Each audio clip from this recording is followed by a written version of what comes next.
Menin kasngi na kalyang ka HYC riwar mengi circle penusla kalami syakamat penlej panjing syai na ESDO jong ka civil subdivision penusla alor ka jing don jong ka cattle livestock market da ka bakate gaseng kalayo aruban bu da ka jing tho.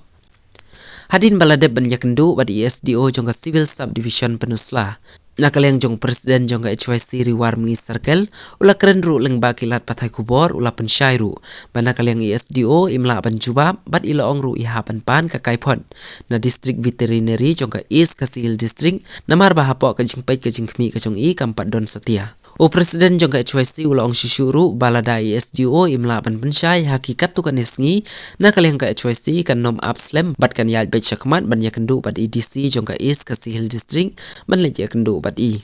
Ula penrap syusyur dah kabaong kalalong ka jing lairan ka bakrau kat ka civil subdivision penusla kampat don setia ka cattle livestock market bala itu dah ka district animal marketing monitoring committee East Kasihil Shillong.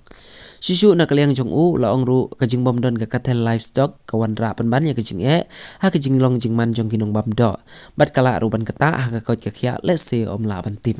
ju ro menta kasni na kalyang ka jing layo ya kala di kubu punya kenduk badi SDO jong ka civil subdivision penusla te ka jing nya kenduk jongi bat SDO jong ka civil subdivision penusla kalong ka jing bu jing kali jongi ha ka bedai bat ki yo ki hat ki ne ki cattle livestock market atau ki don em po jong ka penusla civil subdivision ki bla itu ada ka district animal marketing monitoring committee is Kasihil Shillong te ka jing nya kenduk ko jongi badi SDO civil ka jubab ka bangiyo kalong ba i ong imtip imtip ya kata te ka basursi kalong ba kat ka area jong ka lokal jong ka ne ka area pen usla jong kam don te ka bu jing ma yaki nong shong shnong jong ka dong ka thain bat hal deiru halo ka nong rim baki nong shong shnong jong ka dong ka thain ki o chingi kum ka ken hun ki wei pat ki do kolong kum no kim long shngan ka ko ka khia jong ki don ki pala don jing anna ki khot met ki don ki long ki ba don jing thut hang ni ha tai ni ta ka de ka ta te ka basung si kalong bai ong bai im yo jubab te ong bai ka jubab ong no bai ong i hap ban ap na u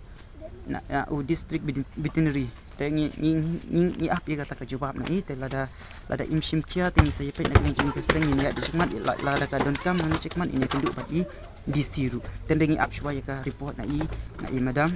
an jong ya bedang warji bede SU jong ni ka civil subdivision te i ong ka jing ong i bom tip alok hatu balai pat ki ni ki i ka jing sakhi ka jing jelai ki masi ki don ha ni ka than ka jing bi ki wei pat ki jelai te ka bangin chuya bam nu mu mai minta kam shngan kapu jang ha ko khia jing i ka kumnu ka long kata ka de ka wei te close na lo kata ru ki nga ngi i lada ke don ki jing stok ma ni hang tai te ya kita ngi ket pat jur ni banjur ya ki beri ki beronak bor lada in sim ban lai ya ki ni ki pala don te kata hi ka de ka bang ngi kwa man on na keleng ka jing kum ka seng bang nyet skam ba in sa sim khia kom ba ikular ba api ka report ngi ru ngi api ka report bin sa ai ka jubab sing ka seng katu ka ning nam apsem hi re te lada in ting in mi syahmat in ya syahmat kata hi